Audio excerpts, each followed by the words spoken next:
आज्ञा मैंने नमस्कार जुआर शुभ सकाल रे आज आपण सभी को एसएन कविता चैनल रे स्वागत अभिनंदन।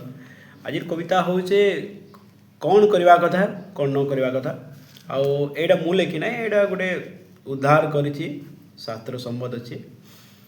कविता पाठ है कौन करवा कथा कौन न करवा कथा। अर्थ लोभे धन आणिब नाही। आजिकाली जो मिली जाऊे फाइनान्स फाइनान्स करके सुध दौन तो अर्थ लोभे सुध हो कि धन हो। अर्थ लोभे सुध आणिब नाही। द्विमित्र बेपार करिब नाही। चोरा धन भाग आणिब नाही। आमिष गोरस खाइब नाही। मधु सम घी विष जेतहि। महू आउ घी खाईदेले तो पॉइजन हो जासी पेटरे फूड पॉइजन। मधु सम घी विष जेतहि। बेलरे कदली खाइब नाही। रविरे आमिष छुईब नाही।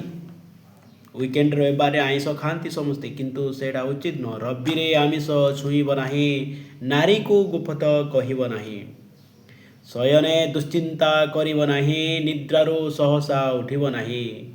ओदा वस्त्री पूजा करिब नाही। रात्रि रे तुलसी छुईब नाही। खाद्य खाई पुणी खाइब नाही। फल दही रात्रि खाइब नाही।